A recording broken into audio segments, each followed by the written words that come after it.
Dios te bendiga en esta mañana. Espero en el Señor que estés bien. Este que te habla de este lado es el pastor Giovanni Guzmán, pastor de la iglesia Casa de Refugio, acá en la ciudad de Beverly, Massachusetts. En esta ocasión vamos a continuar nuestro estudio de los Salmos. Hoy entramos al Salmo número 6. No antes quiero darles las gracias por el seguimiento de todos aquellos hermanos que han podido seguir esta serie. Nuestra intención es subir estos videos de estudios bíblicos para poder enseñar la palabra del Señor correctamente y también enseñarle a usted que usted puede entrar a la palabra de Dios y recibir refrigerio para su alma, especialmente en el libro de los Salmos. Si ven acá en la cámara tengo esta hoja porque voy a estar tomando unas notas aquí, así que sin más preámbulos saque su Biblia, su lapicero y busque una hoja en blanco para que podamos usarla y de esa misma manera pues podamos organizar nuestras notas. El Salmo 6 es uno de los es el primero de los 7 salmos de arrepentimiento. Y lo que vamos a estar escuchando en este salmo es una oración ejemplar de cómo arrepentirnos, pero más allá de eso, este salmo va a hacernos sentir el peso, la disciplina, el castigo, la consecuencia de nuestro pecado diario. Ojo acá, es el pecado que practicamos. Como cristianos deberíamos eh, divorciarnos totalmente de la práctica diaria del pecado. Claro, pecamos diariamente, pero esos pecados son por nuestra naturaleza caída. No obstante, el cristiano no practica el pecado porque ha nacido de Dios. El título que le vamos a poner a este salmo va a ser una pregunta, y es esta: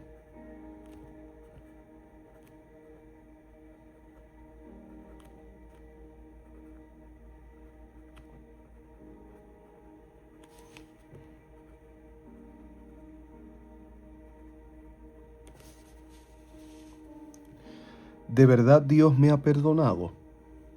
¿Cuántas veces te has hecho esa pregunta? ¿Cuántas veces eh, sueles acordarte de tus pasados y de tus pecados en tu pasado? ¿O cuántas veces caes en un pecado y te arrepientes, pero piensas que Dios no te ha limpiado, no te ha purificado y no te ha perdonado? Nos hacemos esa pregunta muchísimas veces, pero gracias damos a Dios que en el Salmo 6, a pesar de la consecuencia del pecado que vamos a sentir, al final vamos a darnos de cuenta que el que se humilla delante de Dios recibe el perdón de sus pecados y verdaderamente recibe la vida que es en Cristo Jesús. Antes de entrar al Salmo, quiero decirles que este Salmo apunta en algún aspecto a Cristo, y es en el sentido de cómo David se sintió en este salmo y de esa misma manera cómo se sintió Cristo en la cruz del Calvario cuando clamó así: eh, Dios mío, ¿por qué me has abandonado? Esas palabras no las repite David en este salmo, pero sí se repite ese sentimiento de abandono. Sabemos que Cristo, cuando Él exclamó esas palabras, estaba hablando proféticamente según el Salmo, creo que es el 22, pero cuando Cristo clama así, no es que el Padre lo abandonó en el sentido de que dejó de ser Dios, sino que Cristo, al tomar nuestro lugar en la cruz del Calvario, a la muerte de nuestro pecado, Cristo experimentó total abandono del Padre en el sentido de que recibió la condena de lo que nosotros hubiéramos recibido. Es una separación total de Dios, un abandono total de Dios. Entonces, en esas horas donde Cristo estaba colgado en ese madero, ese pecado estaba entrando en ese cordero y estaba a la misma vez, ese cordero estaba siendo llevado al matadero.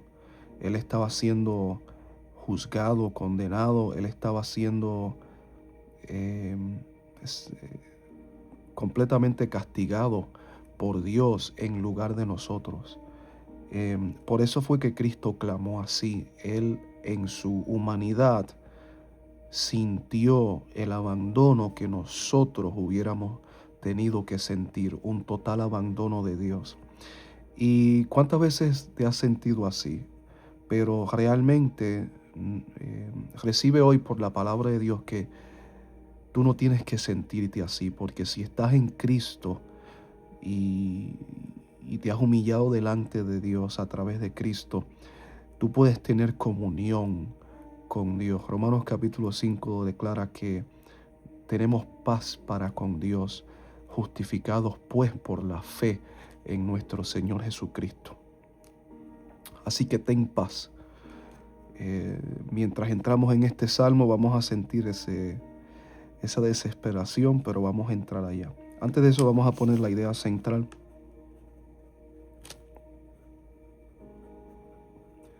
de este salmo. El Salmo 6 es el primero de 7 salmos que se van a conocer como los salmos de arrepentimiento.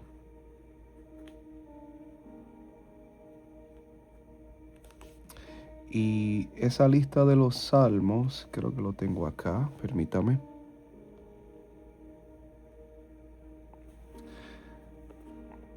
Es el 32, 38, 51, 102, 130 y 143.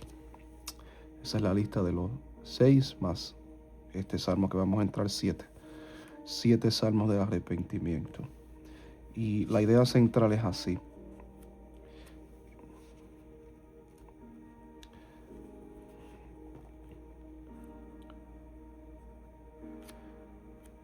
Cuando una persona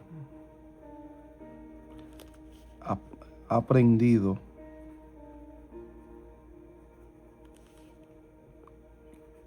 que necesita la misericordia de Dios,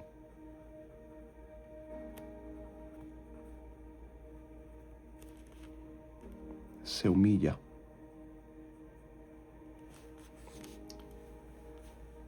Cuando una persona ha aprendido que necesita la misericordia de Dios, se humilla. Las secciones de este salmo van a ser 4 secciones.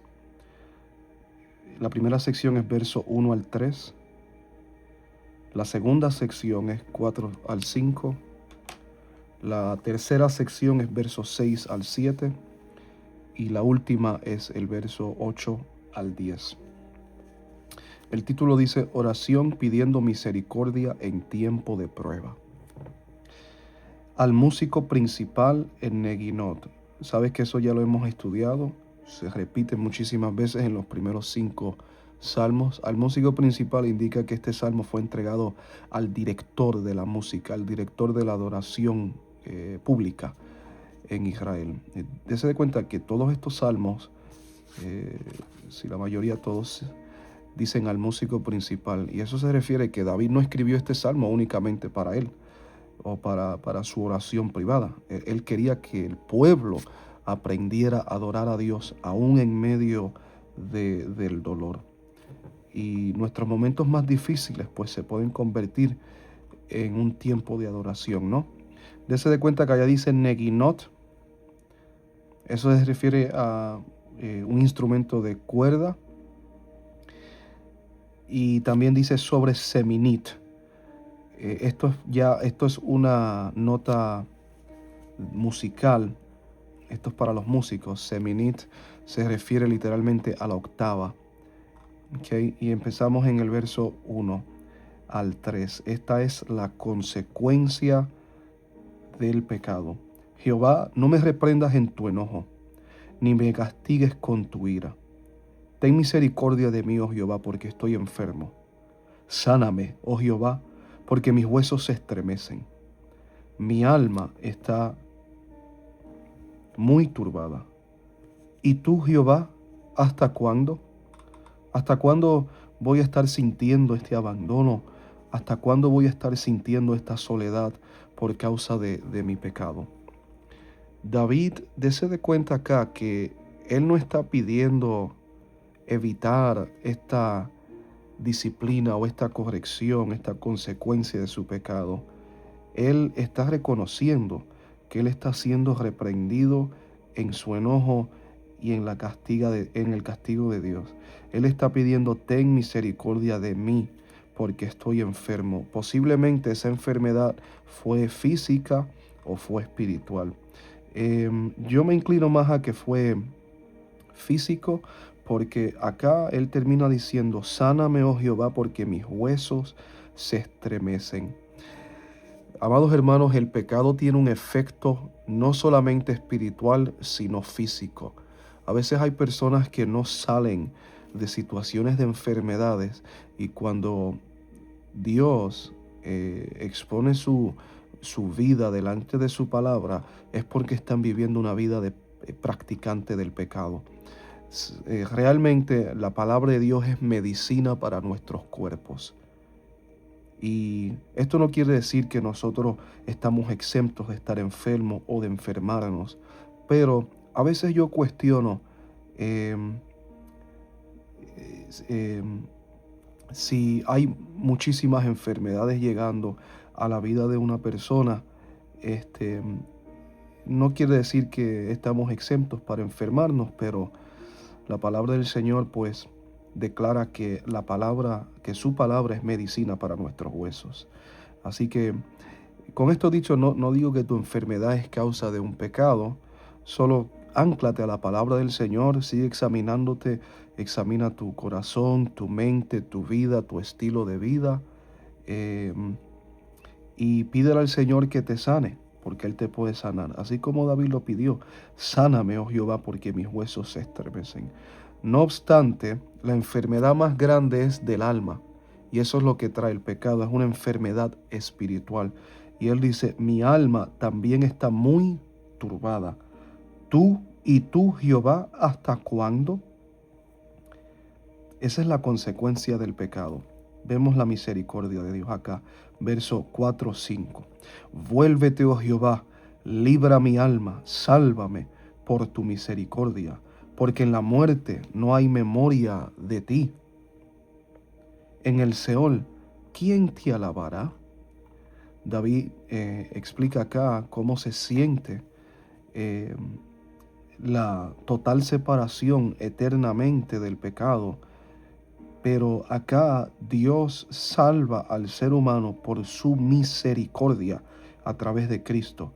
En la muerte no hay memoria de ti. Lo que Él está diciendo allá es que la consecuencia del pecado es tan grave que el ser humano no puede percibir la necesidad de Dios por la muerte que hay en su vida espiritual. Y no obstante, cuando alguien reconoce que Dios puede sanar, que Dios puede perdonar, se da de cuenta que en eso hay vida, y en esa vida puede glorificar a Dios, la restauración de esa alma. En el Seol, allá se está refiriendo a una de las partes, ¿no?, del infierno. Se está refiriendo de allá en este aspecto. Ya este verso acá es un aspecto ya, digamos, profético, porque se está refiriendo a cómo se siente una alma que está separada eternamente por Dios. En el Seol, ¿quién te alabará? Yo también me atrevería a decir que este tipo de verso, este tipo de frase en el verso 5 es como hipérbole, creo que se dice, es como una manera de exagerar un poco el dolor que estaba sintiendo David por causa del pecado. Y este y él sintió como que si estaba viviendo un infierno completamente, una separación de Dios, y cómo pudiera alabar a Dios así, ¿no? Qué interesante cómo él usó estas palabras para describir su condición. Pero no obstante, vemos la misericordia de Dios, ¿no? Sálvame por tu misericordia. Verso 6. Me he consumido a fuerza de gemir.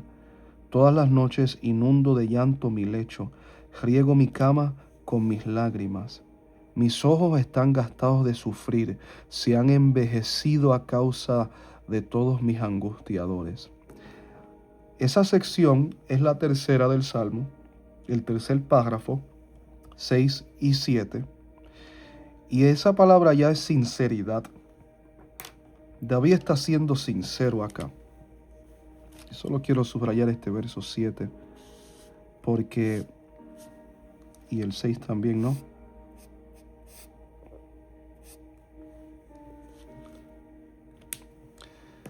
Y voy a poner acá aquí en mi Biblia, en el verso 7, solo voy a poner acá, sinceridad. David está siendo sincero, él está lamentándose y está sincerándose con Dios, que a causa de su condición lo ha llevado a un gemir fuerte todas las noches, inundando de llanto su cama, su almohada. El sufrimiento era continuo, era constante. Aunque esto quizás no se refiere a un lenguaje literal, pudiera ser que él está refiriéndose un poco más a sus lágrimas, como sus lágrimas estaban cayendo sin cesar. Mis ojos están gastados de sufrir. Claro, eso es un lenguaje poético. Pero quiero decirte en este momento, detenerte para decirte que las lágrimas, escúchalo bien, las lágrimas no son la señal de una poca fe. Las lágrimas no son una señal de poca fe. Las lágrimas, amados hermanos, de hecho, muchos gigantes de la fe lloraron. Muchas personas en la Biblia lloraron. Jeremías lloró, David lloró, Jesús lloró. Juan 11:35. Y esa es una observación que yo quiero que usted haga en este momento. Porque si tú no puedes humillarte delante de Dios y sentir ese deseo de quebrantarte, de romperte delante de Dios, tienes que humillarte más, porque el ser humano es tan débil, es tan vulnerable en las manos de su Dios. Y es en ese quebranto donde Dios entra en nuestros corazones. Acuérdate de lo que dice el Salmo 51, que un corazón contrito y humillado jamás lo despreciarás tú. Dios nunca va a apreciar ese corazón quebrantado. Él no va a apreciar esas lágrimas. Él no va a despreciar, esas lágrimas. Él va a recibir esas lágrimas, esa sinceridad. Verso 8 al 10 viene siendo la última estrofa de este salmo, y acá esto es como una oración contestada. Apartaos de mí todos los hacedores de iniquidad, porque Jehová ha oído la voz de mi lloro. Jehová ha oído mi ruego. Fíjese cuántas veces David repite eso. Jehová ha oído la voz de mi lloro. Jehová ha oído mi ruego. Jehová ha recibido mi oración. Son tres cosas allá que te voy a llevar a que observe: mi lloro, mi ruego, mi oración. Mi lloro, mi ruego y mi oración. Son tres estaciones del tiempo con Dios que debes tener cuando estás buscando comunión con Él, cuando estás buscando cercanía con Él, cuando te estás arrepintiendo, llora delante de Él, ruégale delante de Él, ora delante de Él. Verso 10, se avergonzarán y se turbarán todos mis enemigos, se volverán y serán avergonzados de repente. Claro, como hemos estudiado en los últimos versos, muchísimas personas en la vida de David, en su reinado, en su vida cercana, se estaban aprovechando de la debilidad de David y estaban sintiendo que Dios había abandonado a David. Pero cuando David dice esto, apartaos de mí todos los hacedores de mi iniquidad, porque Jehová ha oído la voz de mi lloro. Él solo lo declara a son de confianza. Él está declarando que Dios se va a encargar de todos ellos porque Él ha escuchado mi lloro, mi ruego y mi oración. Y si alguno de ellos me han cogido en un pecado o han visto mi caída, si alguno de ellos han observado que yo no tengo comunión como la tenía con Dios antes, si alguno de ellos están haciéndome dudar si Dios me ha perdonado o no, ahora a través de mi oración, a través de mi sinceridad, he sentido la confianza en que Dios va a perdonarme. Así que si alguna vez te preguntas así, ¿de verdad Dios me ha perdonado? No mires primero a tus sentimientos, no mires tu consecuencia, no mires tu necesidad. ¿Sabes a dónde vas a mirar? Mira a la cruz. Mira al sacrificio suficiente de Cristo. El perdón de Dios no está descansando. El perdón de Dios no está cesando. La sangre de Cristo todavía está fluyendo para perdonarte de todos tus pecados. El mismo Dios que oyó el llanto de David, hoy recibe a todo aquel que viene a Él por medio de Jesucristo. Aquí puedes ir a la cruz. David esperó la misericordia de Dios y nosotros conocemos el fundamento de esa misericordia es Cristo Jesús. Así que en esta mañana, gracias por estar conectado. Espero en el Señor que este salmo te haya bendecido y será hasta la próxima. Dios te bendiga.